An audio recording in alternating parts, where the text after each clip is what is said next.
Roll call, please. Covert. Here. Crowner. Here. Johnson. Here. Lees. Here. Young. Here. Okay, on our agenda this evening, unless we have an objection, I'm going to make some changes. For our community report, the Honorable Matt Rinker has another engagement that he needs to go to, so we would move his community report ahead of the administrator. Item number 1 under new business, that's been rescheduled for November 5th. And I would like to move number 5 up to number 1 spot because of the time consideration also. So moved with amendments. Support. Motion and support. All in favor signify by saying aye. Aye. Thank you. Motion carries. We go to our consent agenda. Motion approved is presented. Support. Motion and support. All in favor signify by saying aye. Aye. All opposed, motion carries. All right, so Mr. Rinker,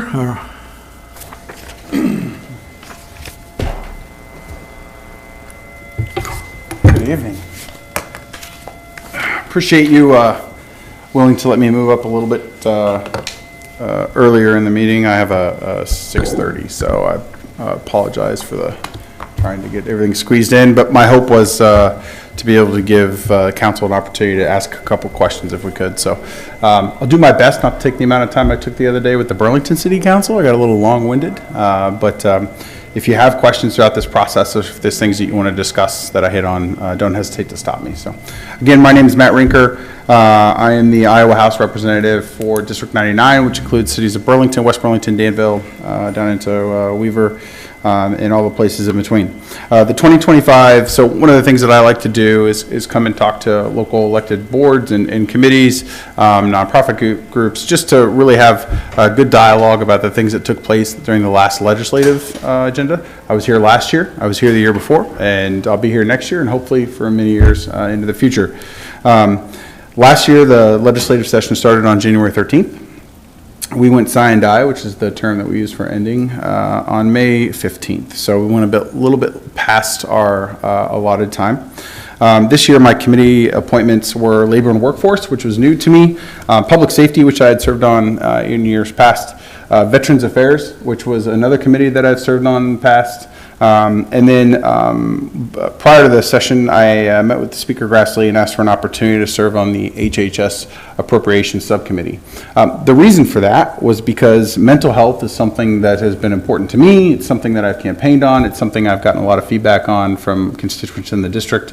And the best way to positively impact the state of mental health and mental health appropriations in this state is to serve on the Appropriations Committee that oversees that. So HHS appropriations ultimately touches the $2.4 billion that the state of Iowa spends on Medicaid, Department of Veterans Affairs, child support services, behavioral and public health, and family and hospital payment programs. So very big program. There's a lots of moving pieces.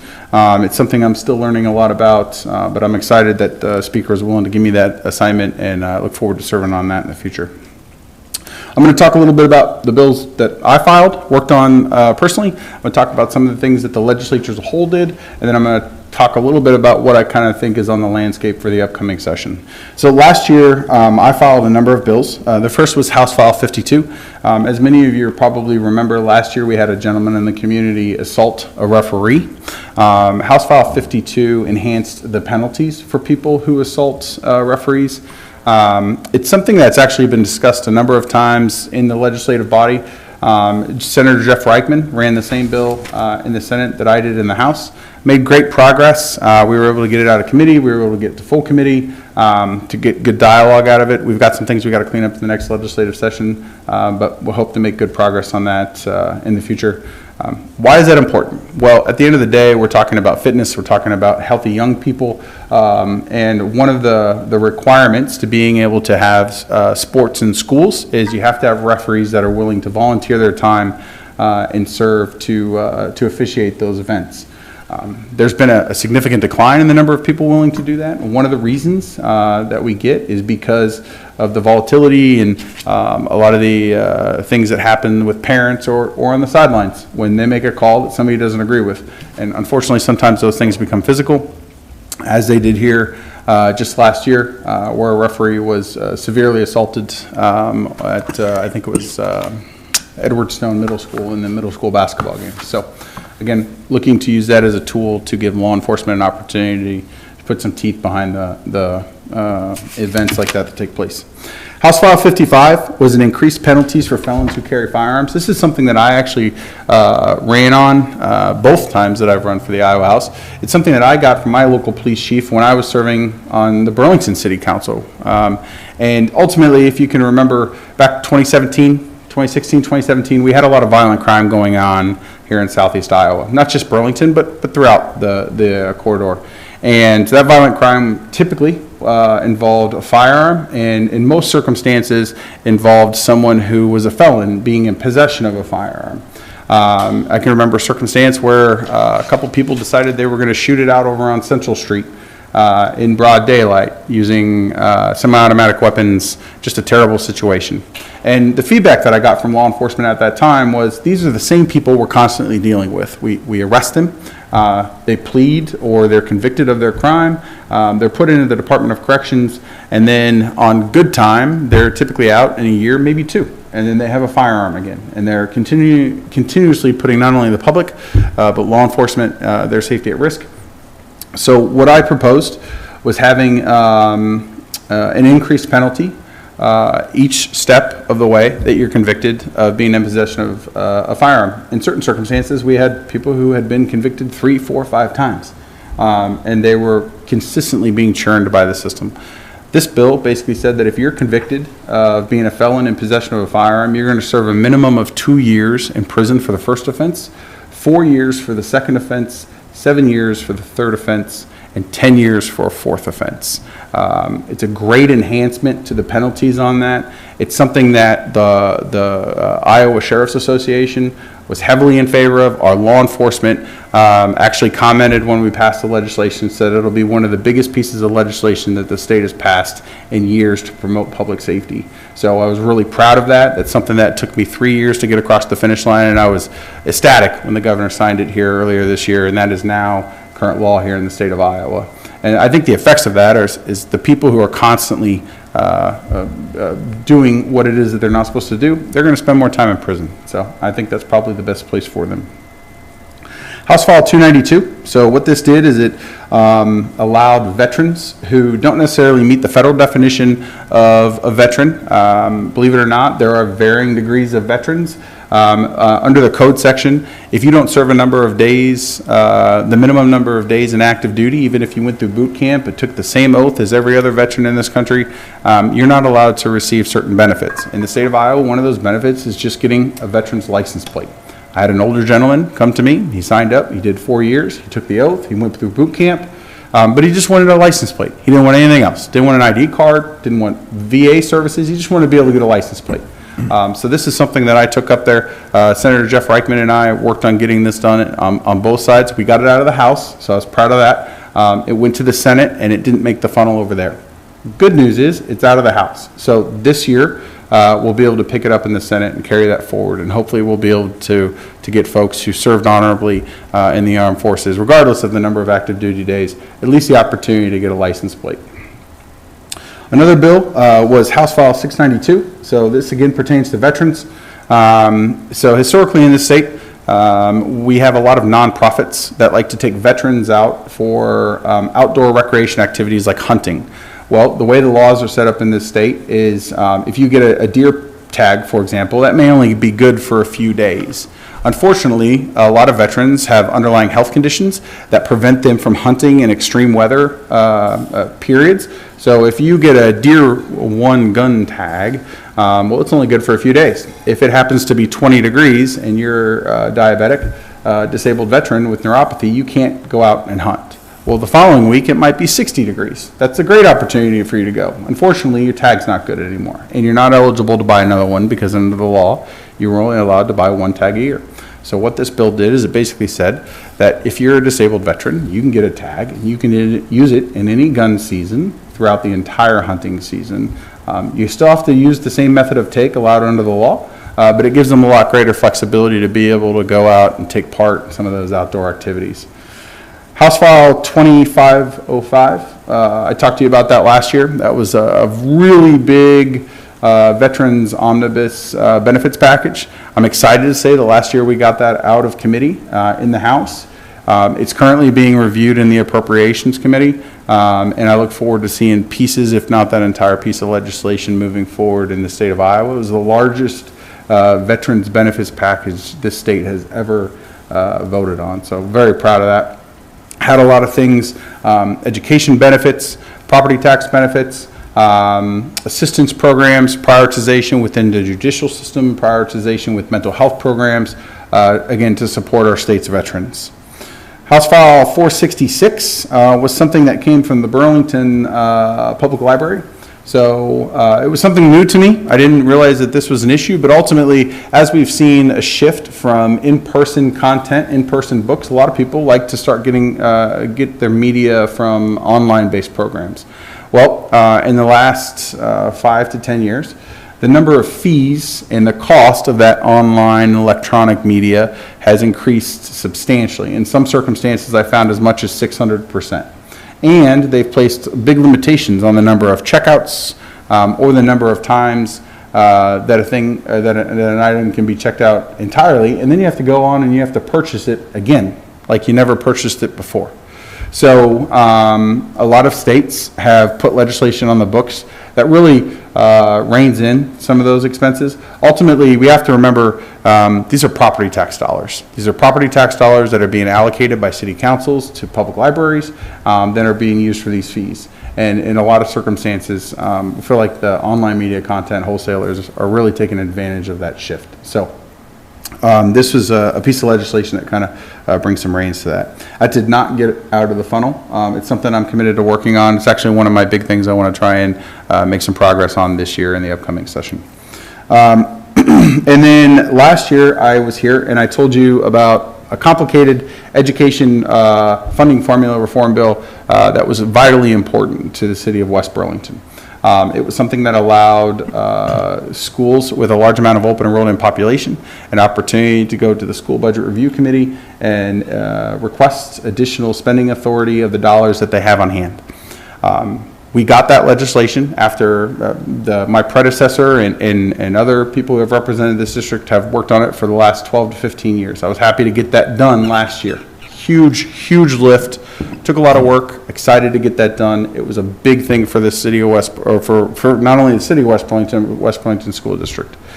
Well, what we got done last year was really just a temporary fix. We needed to make sure that we got that legislation permanently in the code into all of the following years. That was a one-year stopgap. I was happy to say that on the last day, I was able to negotiate with the Speaker and other members of the House and the Senate in the standings bill legislation that took the one-year stopgap off of that, made it a permanent piece of the code moving forward. So West Burlington School District ultimately will have the tools necessary to them. They're going to have to make some difficult choices in terms of their enrollment regardless, but they have a lot more tools in the toolbox now so that they can remain financially viable in the future. So very important.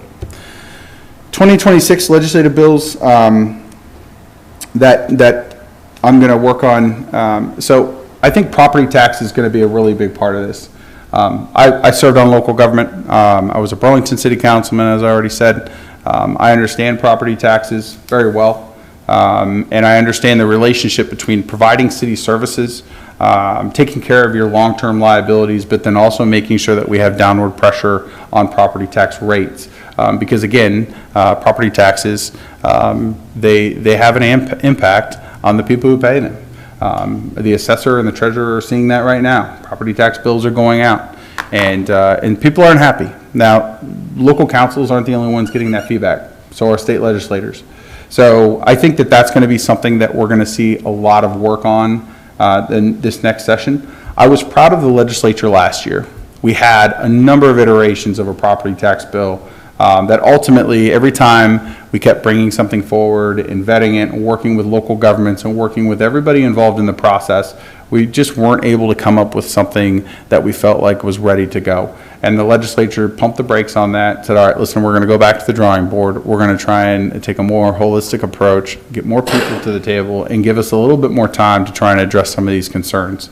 So I'm looking forward to seeing that come up this next legislative session. Ultimately, my commitment to you as your legislator is communication. So I will always communicate with your city manager. I'll always reach out to city councils, and I look forward to your feedback. And ultimately, my goal is to try and get a good idea of how the things that we're doing in Des Moines are going to impact you, okay? And then, if you provide me with feedback, the other thing that I promise you is that feedback will make it to the people who are sitting at the table if I'm not there. And I will make sure that they understand how West Burlington would be positively or negatively impacted by whatever is proposed. Other 2025 legislative policy issues that the legislature completed as a whole. So there were a couple of big ones. One that has been discussed thoroughly is the distracted driving bill. So this is the hands-free bill, as most people have referred to it. I struggled with this one. So I'm very busy, as are probably all of you. And there comes times when I need to take a phone call in the car, or need to address something. Should I be doing it? Probably not. Is it the safest thing to do? Absolutely not. But it's just the way we've kind of adapted to live our life here in Iowa, and a lot of people were frustrated with this bill. But ultimately, the data is clear. The data is clear that states that have hands-free driving laws on the books have much fewer distracted driving incidents and traffic accidents. They have less deaths. I'm looking forward to getting the data from Public Safety and the DOT later this year on the impact that's had. That took effect on July 1st. Now, ultimately, the first few months, there's a period where we're giving out warnings. The citations haven't really kicked in yet. Ultimately, they will. But again, if we can have even half of the impact here in the state of Iowa that other states have had after putting this legislation on the books, we'll be talking about hundreds of lives saved and potentially thousands of accidents that don't take place across this state. So that was something that the legislature took up. It's taken a number of years to get that across the finish line. And I believe it only got 51 votes last year. So it barely made it, but it did. So again, something that personally I'm not super excited about, but as the legislator for this district, it was something that we needed to do. No phones in classrooms was another topic that we took up, and that was House File 782. And ultimately what this did is it directed school districts to come up with a set of rules as to how they're going to govern electronic devices in the classroom. Again, another data-backed piece of policy. The amount of retention that our students have above and beyond if they don't have a cell phone in their hand or they don't have one in their pocket, the efficiency at which teachers are able to provide instruction, all of these things are far better in classrooms that don't have cell phones in them. Obviously, we've seen a significant increase in the number of young people who have cell phones. We've seen a significant increase in the distraction that they provide or create in the classroom. We get that feedback from teachers all the time.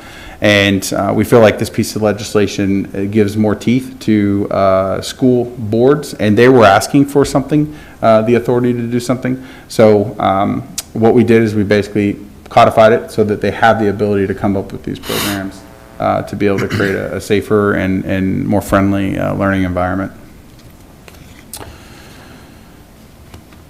Expanding healthcare access in rural Iowa has been incredibly important. Ever since I decided to run for the Iowa House, it was important long before I decided to run for the Iowa House, and I'm excited to say that last year we passed House File 972.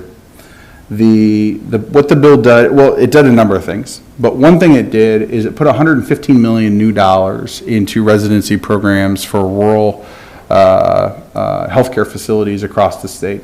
In the interest of time, I won't go bore you with how residency programs are funded. It's fairly complex. It's a combination of individual funding, it's a combination, but most of it comes from Medicare. And ultimately, the state of Iowa kind of got the short end of the stick when those dollars were set many, many, many years ago. So one of the problems that we've had is healthcare access. Well, healthcare access is largely driven by the number of residency programs that a state gets. Those $115 million are going to create dozens of new residency programs across the state. Also, we have now loan forgiveness programs for in-demand healthcare positions, things like mental health related, OBGYN access. And ultimately, this package is designed to not only get our state's teaching universities to assist them in training our next wave of healthcare professionals, also incentivizing them in staying in Iowa and working in rural healthcare. I know there's lots of reasons why people say that healthcare providers don't stay in rural Iowa, and there really are lots of reasons. We've seen a number of surveys and gotten lots of feedback, but the largest by far is the fact that we don't have residency programs in rural Iowa. And the biggest fact that I can tell you that I got throughout this conversation is over 70% of residents stay and work within 100 miles of where they did their residence program.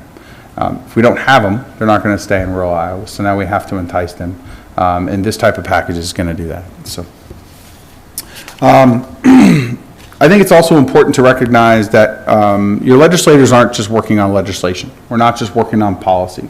And some of the things that we do outside of the legislative session is also constituent services. I tell people all the time, if you've got somebody that is trying to get some assistance with a state program, they're trying to get some guidance, they need connected to a department, they're not seeing follow through on a request or an application, part of our job is to be here to assist them in getting the things done that they need done when it comes to state departments and state services.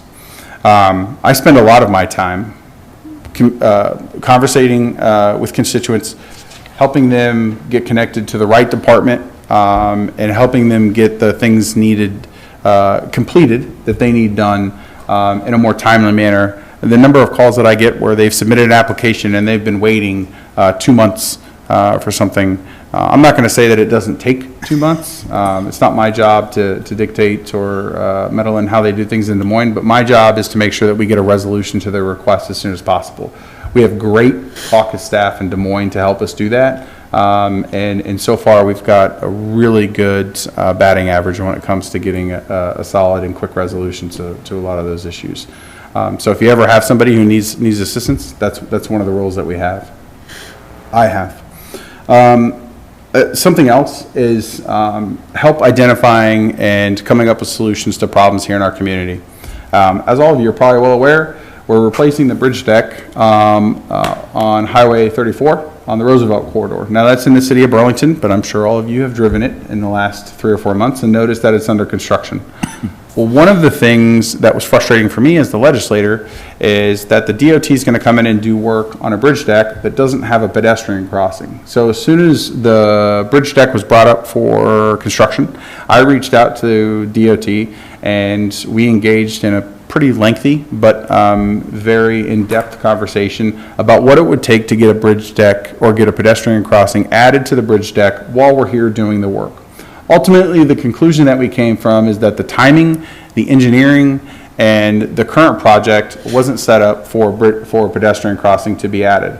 However, what we did get initiated was the commitment from the DOT to do a study and to follow up with plans here in the short term on what we can do to satisfy the need for a pedestrian crossing. I'm sure all of you have seen people crossing that bridge on foot with no pedestrian crossing. It creates a hazard for traffic, it creates a hazard for the pedestrian, and I think as a state we need to be looking for opportunities to be efficient so that we can add those public safety measures and infrastructure upgrades while we're already on site. Unfortunately in this one the timing didn't work out, but I'm confident that here in the next couple of years we're going to see a resolution to that. So that's just one thing that we do outside the legislature. Another thing I want to talk about is the Drop It program. So last year in my meetings towards the end of the year, I was approached and notified that Hope Haven was going to be dropping their can redemption program. Well, recognizing the demand and the need in this community for a place to return your cans, especially if we're going to have that bottle deposit, I immediately went to work And I started working with our staff in Des Moines. I started reaching out to all of my contacts in the lobby and started researching across the state, what are other cities doing? What are other opportunities that we have? And ultimately, in February, I came across this company called Drop It. So I reached out to them. I talked to one of their representatives, went through kind of our need in our community, talked about the historical services that we've had. They ran through their entire program, how it works, how the money moves around, how nonprofits can be supported, whether or not they were going to be able to have a route down here. And ultimately, I came to the conclusion that what they were saying with what I felt like our need was were perfect. So I reached out to the city of Burlington, spoke with Mayor Billups and Chad Bird, had a conversation with them and explained to them what I had found. And they felt the same way I did. I was able to help get that connection made, and about 3 weeks to a month later, Drop It had signed an agreement with the city of Burlington, and next thing you know, we're able to overcome that issue and fill that need here in this community just through the research that can take place out of my office in Des Moines. So I was proud of that. I also know that West Burlington now has one as well. And I actually just talked to the Drop It representative about a week and a half ago, and I know that they're looking at putting more of those facilities down here in the Southeast Iowa corridor as well. So I think that'll probably be the model in the state moving forward, just because it is expensive to provide those services, but they're incredibly important. So with that, I'd like to open it up for a few minutes. If anybody has any questions, I'll try to be brief, but I wanted to make sure you got a complete comprehensive overview of the 2025 legislative session. I got one. Yes. The privatizing of the prison's health care. Yep. What can you tell us? So the governor has requested a proposal from private organizations to come in to the Department of Corrections and provide all of the medical services that current state employees currently provide. I can tell you that in my opinion, there are some issues with it. What I can also tell you is that it's not a legislative issue because the governor has unilateral power to be able to do that. Now, I can also tell you that it's happened in the interim. We're not in session, but I fully expect for us to talk about it when we get back into session. I don't believe that she's made a decision yet on which route she's going to move forward with. Ultimately, I'm not in healthcare. I also don't work for DOC. So the feedback I get comes from correctional officers inside the facilities, it comes from wardens, it comes from people who work in those medical offices. But then I also look to the governor for her information on why she feels like this might be the right route to go. And I promise you that when we get in the legislative session, we're going to continue to have conversations about it. But the way that the law is written currently, it does not require legislative action for that to take place. One quick item.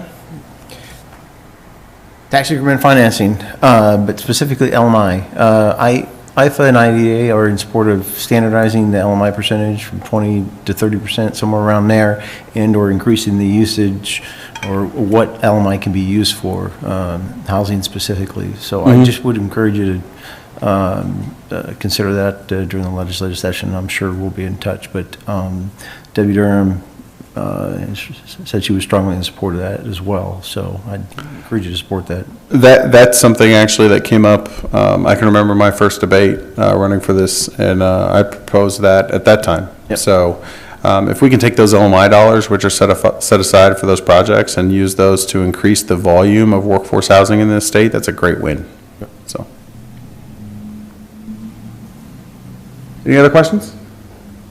Okay. Well, again, thank you very much for letting me go first, and I appreciate the opportunity to come and speak to you. I will, as I have always, reach out here probably in the next month or so and invite the City of West Burlington to sit down, have a more one-on-one conversation. We can go through all of the things that are important to you guys that you want to make sure that we're working on, and dive a little bit deeper and spend some more time kind of walking through those things. So, again, I appreciate it, and I will see you next year. Thank you much. Thank you very much. Thanks, Ben. Move into council and staff reports. So, our administrator. Thank you, Your Honor. Just a couple things. Signage at the trailhead, it's in on a note. Typically, that's referred to as Gear Avenue Trail. Did anybody object to that? I know I had a couple that responded, so I'm just going to respond to Chris with Gear Avenue Trail. I think that's what everybody knows it as. Klinger is working on construction easements and permanent easements for the water and the force main on the Raider property, and specifically related to transportation company. Food liner. Food liner. Thank you. As well, there's a couple shut-offs that we'd be looking at doing as well, and trying to get some of that cleaned up, and might have to do a little potholing. But so we're working on that as well. Food liner is paying for that work, related to the easement and construction easement. I talked to Jesse Howe about continuing and taking a look at the parking lot and the grading plan that's necessary for the trailhead to get an idea of what that would cost. I'll bring that back for council consideration, and that would include the what do you want to call it, the large hole that's over there as well, based on the plan that we have over here. But I'll bring that back to council at the appropriate time. The TAP and the FRT grants were submitted for Agency Street. Those were done now and submitted. And evaluations as soon as possible, I'd appreciate it. And is 5 o'clock or 5:15 okay to do that? If we need to extend it after the meeting at the next one, we can. I just wanted to confirm the best time to start that. What? The eval. It was due Friday, John. You're talking the 15th? On the 15th? Yep.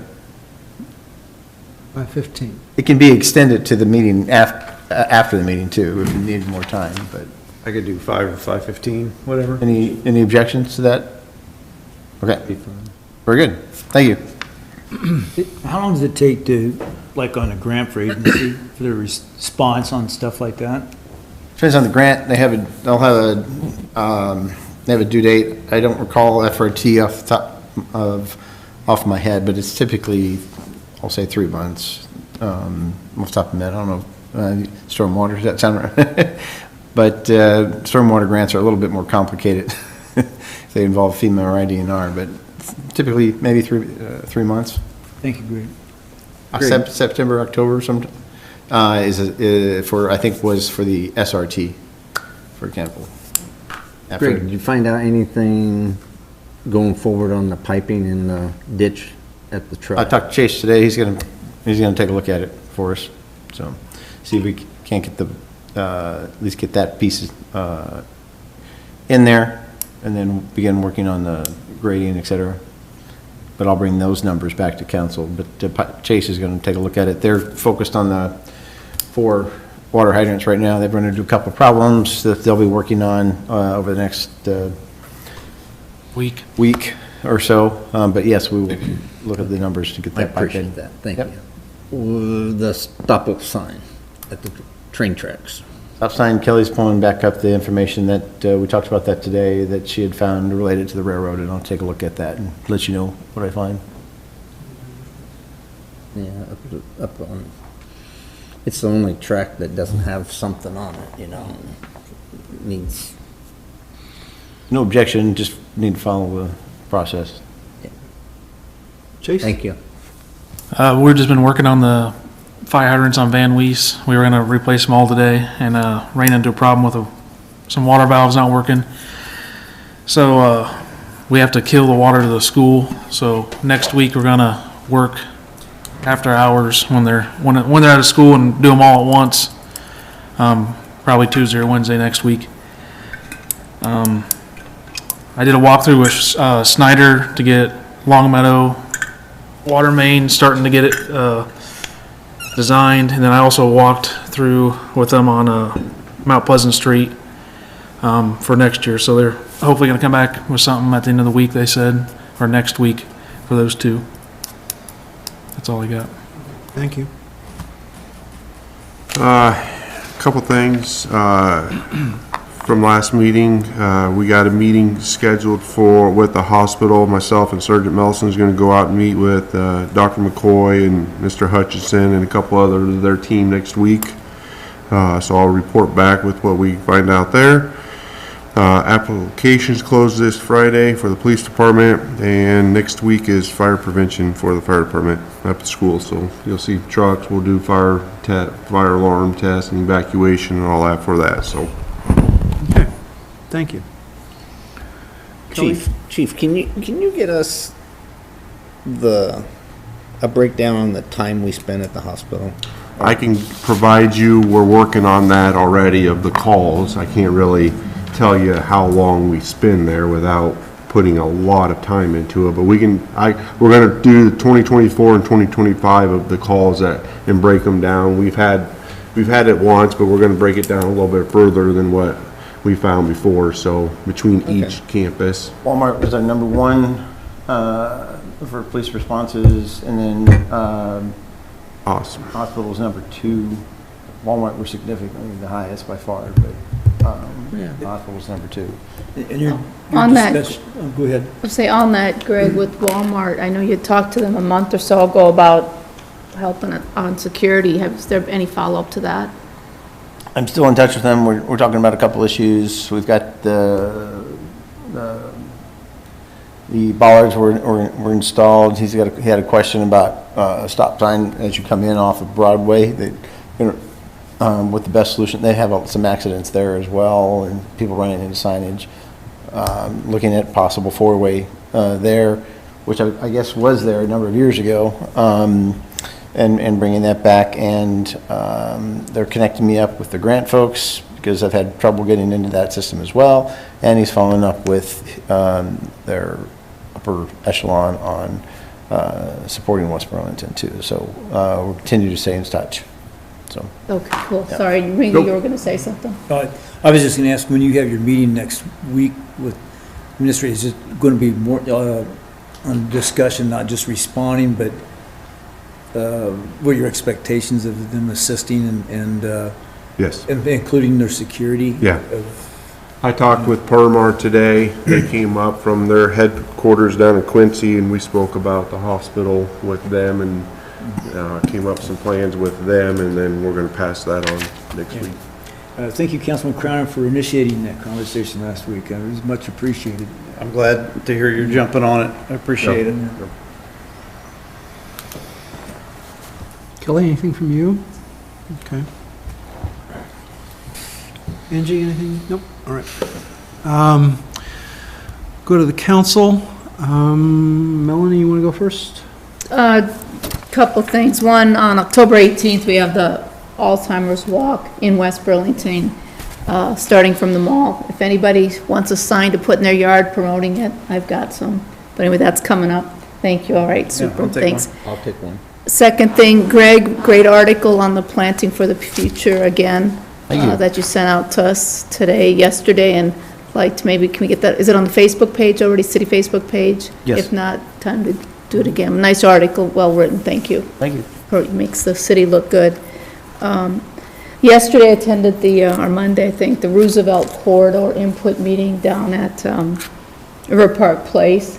Looked like good attendance from the community, and a number of West Burlington folks were there, so got some input on that, and just looking at the comments that were made, they backed up each other. So many people to think the same, but you got to repeat the message. And one of them being a pedestrian crossing over Highway 34 that Matt just talked about. Others via that method, people care about how people walk. So anyway, the input session seemed to go well, and it is our chance to be at the table, so show up. There's another time for input, November 12th, so keep your eyes open, ears open for that coming up. And yep, that's all I got. Thank you. Thank you. Therese? I don't have anything. Okay. John? I'll pass. All right. Pass, thank you. Nothing, Your Honor. Okay. The only thing I had to say would be to echo what you'd said, Melanie. It seemed like there was quite a few people down there, and many of them had some of the very same ideas on what they'd like to see happen with the Roosevelt Corridor. So. Thank you. And we shall move on to any citizen inquiries. See none. We have no old business. We'll go to our first item of new business, which is on your listing, number 5. Considering a resolution in support of utilizing TIF to support the construction of a workforce housing development project. Your Honor, we have Kevin Fitro, I need to shrink that, apologize, on the line with us tonight, with Panther Development, partner with Merge. In your packet, and Kevin's more than happy to answer any questions, are some kind of a breakdown of the project overview, financial overview, and some additional considerations, information that Kevin has provided to the city, and I wanted you to have that information, be able to answer any questions you might have. But specifically, tonight's resolution is essentially seeking council concurrence, which council already acted on back on May 21st. But specifically, moving forward, preparation and adoption of the urban renewal plan amendment, which we have several items to add to, not just this item. And then specifically, that will include a blight finding for this project that will allow us to better utilize TIF in this case, and then preparation of the actual TIF agreement. But this resolution will help Kevin and move forward with closing on the property. Now that we have the Workforce Housing Tax Credit Award. And Kevin can answer any questions on the tax credits that you might have or on the project itself. And with that, I'll leave it there. Kevin, can you hear me? Yes, I can hear you. Great. Do you have anything you'd like to add? No, just wanted to, again, as we said at the May meeting, we're excited, to be working with the city of West Burlington. As Greg said, the tax credit was approved. We did win that award for 19 homes, which was the first of the contingencies in place with the offer on the land. Second was coming into a partnership on TIF with the city. So I'm here to answer any questions, and just wanted to say we're excited to look to move forward. I believe I'm amiss. I should have asked for a motion and a second so we could technically discuss this. So. Motion to discuss the housing. Well, actually, you're making the motion to approve the resolution. Motion to approve the resolution. Yes, thank you. Workforce housing support project. motion and support. So I'm sorry about not getting that in ahead of time. And since I started talking, I'll ask my question. Sure. Like the summary detail you provided to us, a question on why is it a two-car detached garage? Why aren't the garages attached? It just seems, I think they sell better what people want. Well, so we are looking at working with Homes for Iowa on the project. Homes for Iowa builds the home off-site and then brings it in. So we have to put in the foundation for the home, foundation for the garage. The home comes sited already. We could make it an attached, but we'd have to take the siding off and redo some of the truss work. So it makes it more expensive to do that way. The other with this is we've seen, as we've looked at some of Homes for Iowa's projects, we've seen both attached and detached and thought it looked really good and the use of space to have a little patio area between the garage and the home allows for a little courtyard feel. So we feel like we could do it either way, but if we did it detached, as you see, we could make it look very good and be very useful. Okay, thank you. And then, are these foundations, are they basements, or are they just slab? Yes, full basements. Full basements under all of them? Yes, so you would be able to finish the basement. The homes come in about 1,200 to 1,300 square feet, and then you would have a full basement underneath, so you could probably finish another 800 square foot downstairs. So are those built with egress windows, so yes, bedrooms can be put down there? Gotcha. Yes, yep. So theory, you could make it a 5-bedroom house, a 3-bedroom house, Could. and put 2 in the basement? Good. Okay. Yep. All right, just sounds more That sounds better. Let's say, hey, Yeah. go 3 to 5 Yep. times. And Yep, then, absolutely. And just in response to that question too, Mike Norris, who's current president for the Homes for Iowa program, as well as with regional planning, will be here on the 5th. And we're going to talk about several different housing-related items, but specifically the Homes for Iowa program and the options related to homes. So just FYI. and since Greg brought that up, I happen to have a flyer with the Homes for Iowa layouts of the homes. And looks like they work with 4 different layouts usually. Or do you know what layouts you work with? Or will all the house be identical, like cookie cutter one to the other, or? Well, we're looking at the Springfield, which is the long, narrow. We would look at some of the others. It just depends on lot size. Okay. A couple of their units, if you look, are very wide units, which make it a little more difficult on the lot with the 2-car garage. So we would, we'll kind of finalize which floor plans as we move along with the development of the lots. So you'll look at the lot and see what looks right. I guess with a Correct. detached garage, you got more flexibility too with that. Yes, yep, Okay, thank you. yep.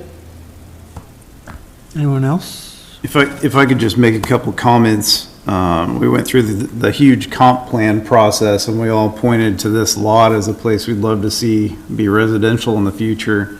And I know we had a lot of discussions back then about how that would be possible, and this is exactly how it's possible. It would need a state grant with some TIF funding help from us. That's not an area that would be easily developed. It wouldn't be looked at for mini homes that are being made today. A developer wouldn't look at that lot as their number one choice. And so I think getting this deal done and bringing in Merge to do this and getting the grant approved through the state, these are huge wins for us. It'll change that whole area of our city for the next 50 years. So this is a pretty, yeah, so this is a pretty big win. So, Greg, I know you were instrumental in bringing Merge in and showing them around, so you should be commended for that. So thank you for your work, and excited to see that whole area be built. Looking forward to working with Kevin with Panther and Brent with Merge and get this project done. I think it's a great project for the community, and appreciate them jumping on board so quickly with the application. That was really, really key. So I appreciate that. Could you explain a little bit more details on just how that tax credit works? I am not a tax credit expert, but I did let Kevin know that you might ask that question. Yes, so the tax credit is actually 2 parts. One is a per unit reimbursement for units built. The other is sales tax credit reimbursement. So if you spend $100,000 on materials and you have 7% tax on those materials, you can request reimbursement for that. None of the credits are put through and finalized until we get the final certificate of occupancy. So we have to finish the project, complete the last unit, get its occupancy permit, then we can put all of our paperwork together and file for the tax credits with the state. So usually if, depending on how long it takes, that's why they do give you a 3-year window to build the project out, because you can't get the credits until after it's completely done. And the tax credit goes where? Tax credit comes to us as the developer. To the developer. Yep. Okay. Hey, Kevin, one more question. The Homes for Iowa home that we have in West Burlington now, do you know what style that is? Or Greg, do you know? Just speak for a visual. I don't recall, but it is a detached garage. Yeah, it is, exactly, yeah. Kevin, For point of reference. you guys did a project in Donaldson, correct? Not that I'm familiar with. Was it, maybe it was Brent with Merge? Might have been Brent. Might have been Brent. I believe that Brent had done a project in Donaldson using the Homes for Iowa program. It might be a good opportunity to do a field trip or take a look or I could try to track down some photos. It'd be kind of a similar It's project. fine, I just thought if we knew what that style was, that we could say, yeah, that's what these will look like, or not. But Yep, yeah, I'm not Mike will familiar have with the information. Mike will have that in November, okay. Yep, thank and Mike you. was involved in that project as well. Thank you. So. Seeing no further questions? Thank you, and we'll call for a vote.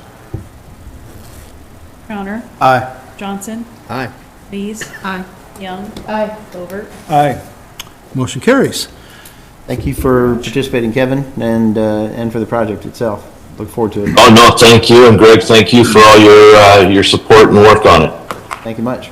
Council, thank you. Thank you. Thank you. We'll move on to item number 2, presentation of stormwater master plan from Bolton Mink. I hope I don't do this because I have a similar type of name, but Ryan Benajuris? See, just read it up. Ryan with Bolton and Mink is here tonight to talk about the stormwater infrastructure master plan that we've been working on. We did not include the 2,000 pages of backup material, but you did have those in a prior email sent out one of my updates. If you're more than happy to dig into all of the detailed work that was done as part of this project. So with that, I'm going to let Ryan take over and run through the stormwater infrastructure program and plan. And tomorrow we are meeting with Chris Lee with the county. Des Moines County. To do the, Isaac Walton. Isaac Walton, Walton as well, which that's on the presentation. Hi. Hi. Hello. You all hear me? Yes? No, super. No. Thank you. That's a common issue for me. Thank you. Yes. So Ryan Bench-Gers, I'm Water Resources Engineer at Bolton and Mink. I had the opportunity to lead our development of this master plan. And so I'm going to try to keep it brief. I want to save a lot of time for questions, but please just pause me if you'd like me to cover anything in more detail here. I'm going to kind of skim through a lot of it. I also want to say one thing that's been apparent in working through this plan is just the knowledgeable staff. Greg's been great. Chase and your staff have accompanied us on site, which has been wonderfully helpful. Okay. So there's a lot of detail in the report. I mean, we did a full hydraulic analysis, looked at pretty much all the watersheds within town. We identified deficiencies in the existing system, and we developed recommendations and estimated the capital costs for each of those improvements, and provided this planning document. As you're probably aware, there are 2 primary watersheds within town, one on the western side and one on the eastern side that drains through ultimately Lures Park, underneath the concrete plant and into Isaac Walton Lake. And that is the one that we focused most of our attention on as far as recommendations. There's 1,100 acres. A lot of the issues we saw: inadequate outlet conditions, undersized storm sewer, a lack of detention upstream, and lack of infrastructure, meaning that there are several neighborhoods that just don't even have branch sewer lines to feed the main. So, there's a lot of work that could be done. I think we really honed in on 7 larger scale improvements to the infrastructure main lines, channel improvement opportunities, locations where we could conceivably add significant detention facilities to lower peak flows and reduce flooding. And then we also identified the one big project outside of city limits, which is Isaac Walton Lake. And each of our results were presented as though we can make the Isaac Walton Lake happen. Go ahead. Yeah, please. No, I'll wait till you're done. Okay. I want to say that the lake project is kind of, it unlocks the potential of a lot of the others. And so there's some benefits to be had by doing the projects within town, but they're all going to be limited in benefit until that lake gets done.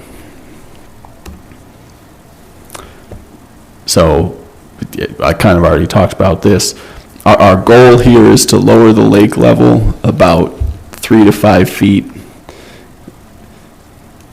It's currently above the railroad pipe crossing, and so it backs water up. It leads to a lot of sedimentation, and you need that driving head within town to push water through, and it is causing a lot of flooding, especially on that Mount Pleasant corridor.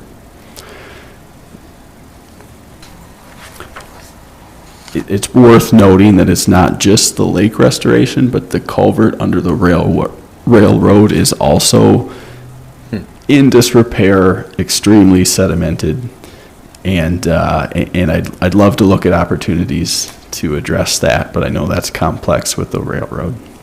How big is that culvert? Oh, that's a great question. I think it was about 6 by 5. So I big. think it goes from closer to, what was it, 10 by 10 or 7 by 7 down to 6 by 6, something like that? I have it here. I'm pretty sure it's bigger than 6, at least in a portion of it. Big enough for a porta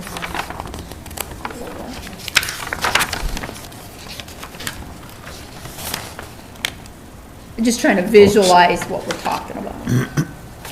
7 by 8, excuse me. Yep. 7 by 8, under the concrete plant. Thank you. And then technically under the railroad is a 6.5 foot diameter culvert. Thank you. So the box culvert empties into a circular culvert that goes under the railroad. Smaller than it is. A little bit smaller, yeah. It's backwards. Yeah, What's that? that's backwards. It's backwards Oh, on how oh, one yes. would choose to do it. Yeah. Well, we hope we can get that addressed. Within Lures Park, we identified the opportunity to regrade and increase capacity within 1,000 linear feet of channel. And this is twofold. I mean, one, it increases the capacity, which is going to reduce flooding within Lures Park. But I think more importantly, it's going to lower the flow line elevation to accommodate a lot of the improvements that we're looking to accomplish upstream, to tie those into the new lowered channel. We identified the opportunity to add 6 acre feet of storage within the West Burlington Community Park area. And again, adding this detention helps to reduce the downstream flow and accordingly reduce flooding. Similar opportunity at 510 East Agency Road. I believe that's the GE facility. Is that right? ABV? ABE. Old GE, ABV? Old GE. Gotcha. My bad. Nope. But a similar opportunity there with nearly 9 acre feet there. And yet one more at Pennington and Roar, the opportunity to add 10 acre feet of storage. Does that take into consideration the new housing development we just talked about? No, no. It would be good to take that into Yes, consideration. I agree. I was not aware at the time of this study. Although we have talked to them a little bit, staff has talked to them a little bit about how we can make that work, because lot 19 is in the corner there of that property, but there are opportunities probably a little bit further to the left where that star is on that page to create some detention or to do some other treatments as well. So we have engaged in those conversations as well. Originally with Splinkers and now with Panther and Merge, so. Sure. And It's still an appropriate solution. The location might have to be adjusted, and there are a few other things you could do there as well, so, but still on point. Could you describe, take the ABB property, for example, when you say 8.8 acre feet of storage, could you describe Yeah. the storage you're talking about? yeah, I think a common way to visualize that is just a detention pond, but it doesn't have to be. We can look at wetland opportunities, underground detention.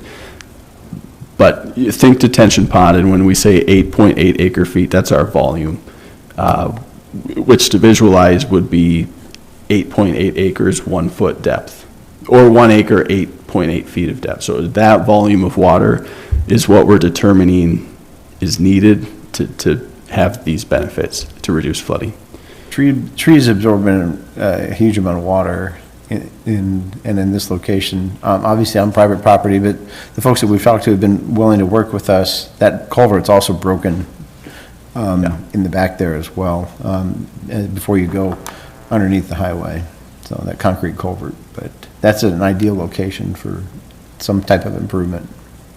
So could you describe, going from where it's at today to what you're describing, what needs to happen to that land? Just physically go in and dig it out? Likely, yes, likely. That would be part of a next phase. So it kind of related to your question too, we put a silly star on the map to indicate that we've not dug into the level of detail to actually fit it and grade it to the site. We know it should fit within the space. We're not trying to show that it will or won't impact a housing development. We're not trying to show how many trees are going to need to be cleared at this time. But yes, generally it's going to be some sort of excavated facility with the berm and with associated storm sewer outlet structures, tree clearing, access roads, maintenance paths to continue to maintain it long term. Where's that water coming from for that? That seems like it's out of place to me. And that doesn't show up great, but it's coming from that upstream facility. Like from the GE park, the ABB parking lot, the concrete parking lot. And Yes. Across the street, parking across the lot. agency, and from that direction as well. It's taking a ton of Coles water. parking lot maybe also? It's taking a ton of Coles, yes, Coles should be Gotta go included in somewhere. that, but it goes across the agency and into the business park area as well. Right. It takes a ton of water from that entire area to the south of the ABB facility, south and southwest. Everything on agency would be going the other direction, right? The water on the coal side, or the lows, and that would be going north. This will only be. Right. Yeah.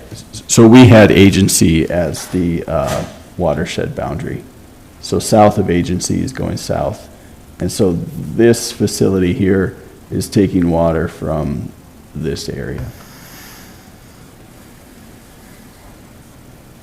And I would have to go back and I'd have to get my computer out to tell you the number of acres that are feeding that. There's a substantial amount of hard surfacing. It's a lot of hard surfacing, yes. Right. The GE and the coal. I apologize.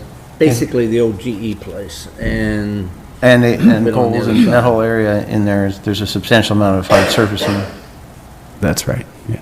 And we have the ability to have a smaller outlet and a bigger pond to hold back enough water. So I want to make clear, like, the size of the detention is not necessarily proportional to the size of its watershed. We have the ability to restrict or open up the outlet to get the storage we need, if that makes sense. If you're kind of identifying the fact that this is one of the larger basins with one of the smaller watersheds. yeah, Yes, that's Yeah. what I was getting at. right. We've got some pictures, if you recall, from that presentation we did a few years ago. I mean, just driving out there, you can see the amount of water that there's Is that throughout the entire community. like a 1 in 100-year thing, or is that? Well, if you every recall time we that, get a that rain? one wet year, what was that, three years ago now, 2 years ago now? We either had long, heavy rains, or we had downpours that were, where we had, what, 6, 7 inches of rain in a half, very short amount of time. I mean, so it was really two, where we were getting long, heavy rains for a substantial amount of time, where we were getting downpours, so a significant amount of water coming in a very short amount of time, causing significant flooding. And but that's not the norm. That's just Well, once in it every. may be the new norm. It was becoming more normal, unfortunately. Yeah. And I should have noted earlier, each of these 3 ponds works in series. So the one eventually is going to drain to the other one that's been proposed, will drain to the next one proposed, and will drain through Lewis Park.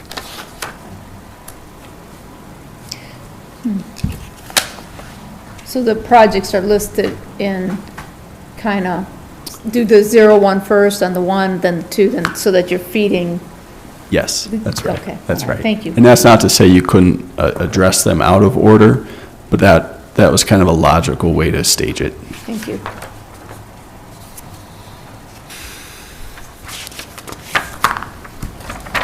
Okay. And then along the Pennington Street storm sewer corridor, we had identified a lot of undersized storm sewer there, the need to upsize those pipes. And we also recommend rerouting the outlet on Pennington to go into the future detention facility right here that's proposed. In doing that alleviates flooding on the downstream storm sewer system. If we can reroute it, detain it, we're kind of multiplying our benefit this way. Take that star and move it slightly to the northwest is probably a good location if you're focused on the star, so. Also, do we have pipes that are not within our right-of-way then over in the East Houston Street area?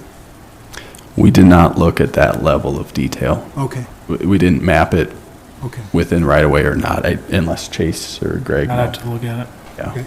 Be pretty easy to find. We have a stormwater load. It would be simple to determine. We were simply looking at capacity at Okay. this time, yeah. And it's important to note too that the cost goes up almost an order of magnitude once you start looking at the storm sewer infrastructure, the associated street repairs, and other utility conflicts that go with this type of project. Very similar on Houston Street, upsizing pipe. There was some pipe on Houston that was on private property, which maybe is what you were asking me. Yes, really what I was Okay, asking, I'm yes. sorry, yes, Yeah. I understand your question. And so this proposal, I can show you here, would aim to abandon the sewer in people's backyards and instead reroute it through public right-of-way.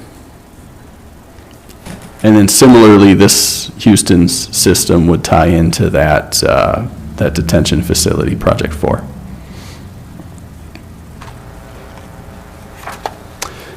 And then the last one we looked at was the need to extend and upsize pipe from Pennington up towards Pat Klein Park. And we thought there was the opportunity there to add some marginal storage within the park, less than an acre foot, but still helpful to reduce the pipe size required. So when we look at the priorities, I think Isaac Walton Lake is certainly the top priority, just because of its ability to, like I shared earlier, unlock the benefits of the other projects. Then I think we want to turn attention to the detention improvements, and they could be done in really any order after the Lures Park channel improvements. I think that one's necessary to get it lower so that you can build the others and drain through it. Question? Yes. But couldn't you do something like the detention on the ABV site to help slow the water down in the short term? Yes, you're right. Yes. I'm thinking more the ones downstream of that Okay. are going to be dependent on lowering the storm sewer. Yes. But yes, you're right. There's a lot of nuance to it, and you could make it work to construct in almost any order. But I think the reason that we're recommending these detention facilities as a priority is because they're relatively cost-effective compared to the other projects. You get a lot of benefit for that cost, and I think in a lot of cases, you can make them work by introducing other ancillary benefits, such as the nutrient reduction, park space, that can qualify them for some cost share opportunities through the state and make them yet more affordable. when we're talking about the infrastructure improvements, that's a big budget to go and knock out in as one project. And I think our hope there is that that just stays top of mind as you work through other infrastructure. You know, if you're going to replace a block of road, reference the plan and let's get it upsized while you're there.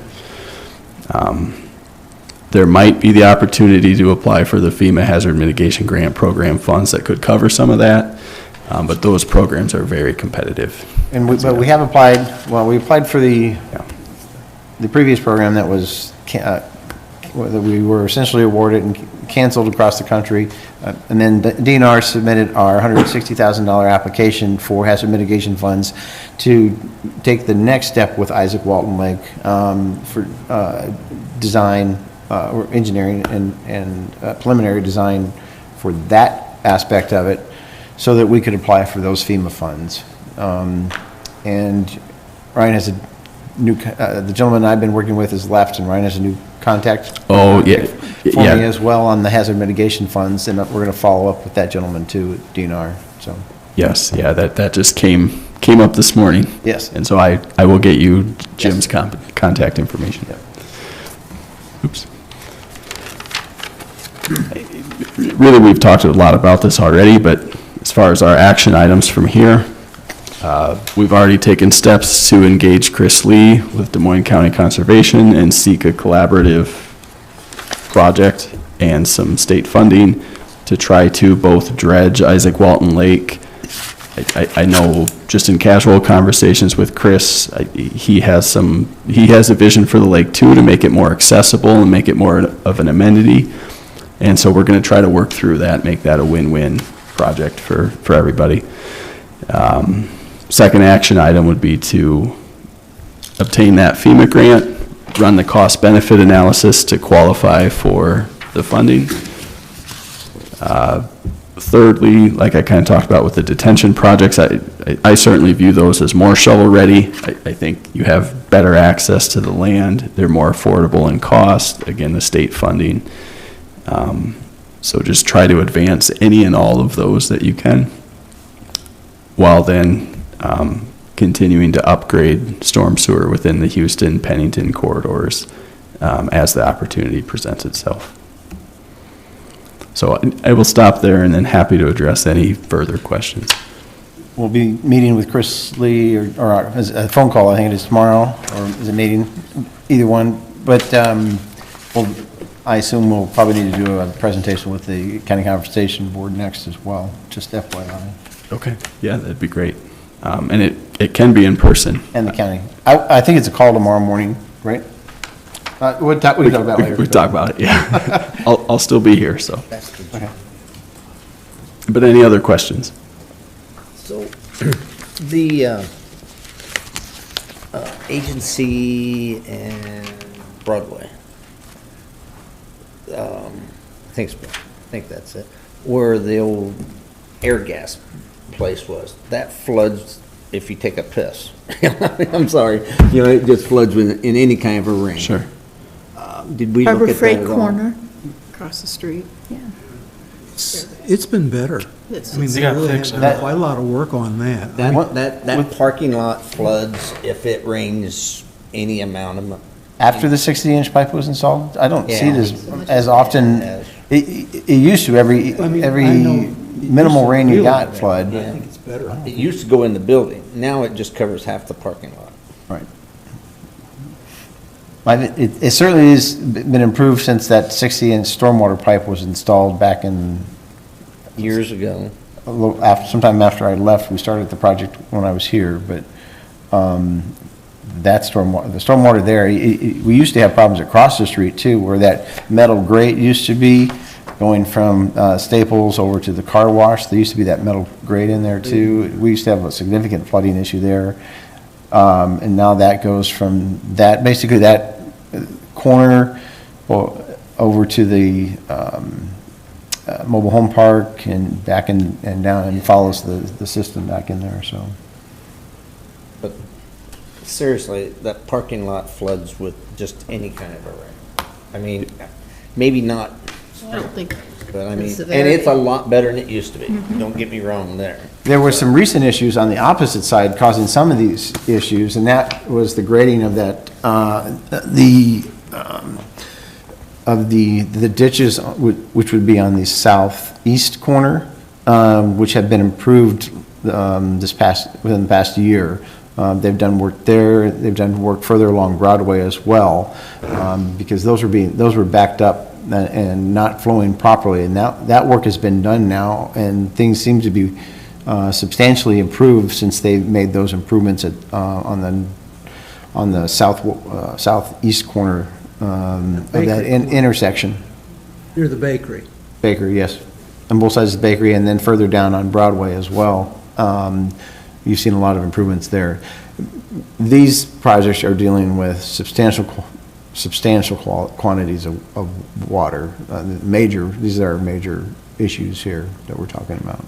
Right. But they're all important. But, for example, the homes along Highway 61, working with DOT, I've talked to those folks as well. There hasn't been any water, to my knowledge, in any of those basements since we've been working with DOT to make those improvements, where they dug that back out to, and I think they have a little bit more work to do, but dug it back out to its original grade when highway went through there. So that was a cooperative effort with DOT. Now we need to tackle some of these larger problems before it becomes more of an issue for the larger community.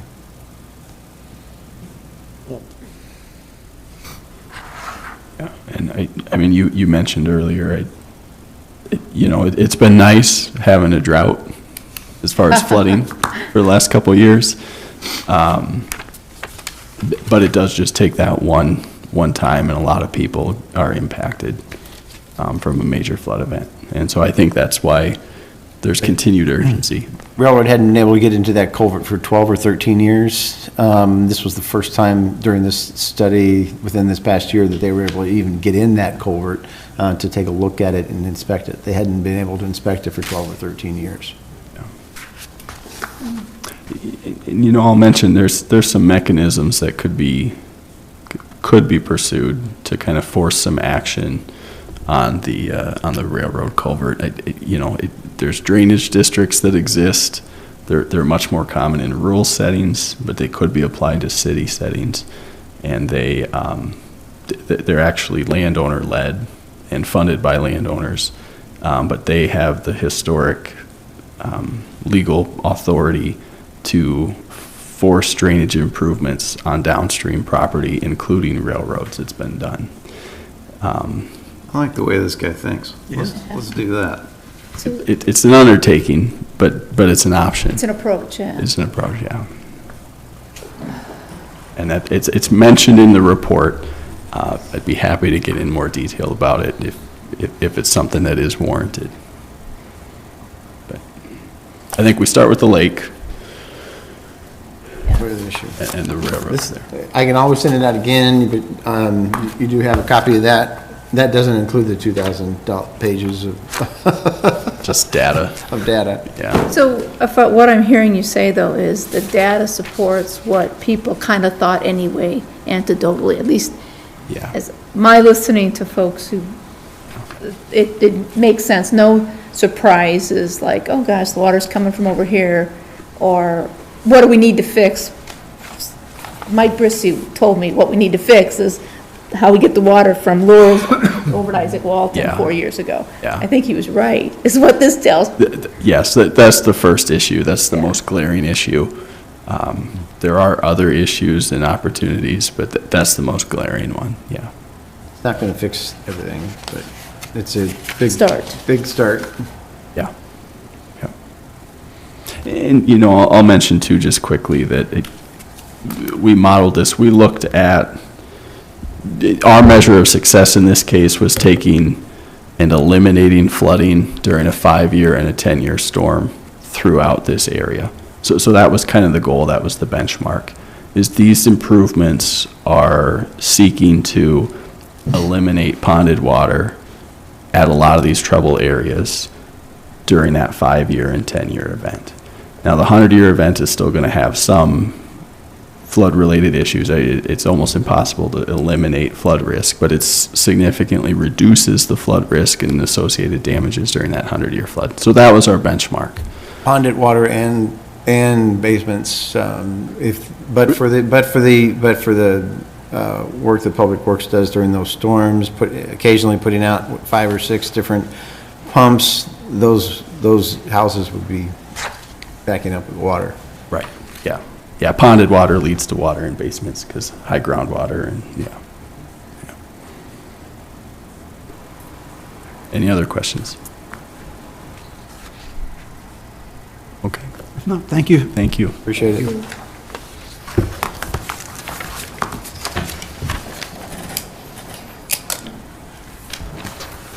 Item number 3, we're considering a resolution obligating funds from the incremental property tax revenue for appropriation to the payment of an economic development payment obligation to Campus Community Developers LLC. Motion approved. Second. Motion second. Any discussion? Seeing none? Call for vote. Johnson, Aye. Lees, Aye. Young, Aye. Covert, Aye. Crowner. Aye. Motion carries, thank you. Number 4, consider a resolution obligating funds from the incremental property tax revenues for appropriation to the payment of an economic development payment to the Greater Burlington Partnership, $6,000. So moved. Support. Motion and support. Discussion? Just a reminder, these are going to be some of the formal steps that we take every year on some of these individual agreements that need to be approved on an annual basis, and then the TIF report and the urban renewal report will be coming forward on the 15th, was it? The what? TIF and urban renewal? We're doing that on the 15th? Of November. Is it November? Okay, Yeah, it has to. thanks. I'll call for the vote. Lees, Aye. Young, Aye. Covert, Aye. Crowner. Aye. Johnson. Aye. Motion carries. Seeing no citizen inquiries, I would entertain motion to adjourn. So moved. Support. Motion and support. All in favor signify by saying aye. Aye. Motion carries.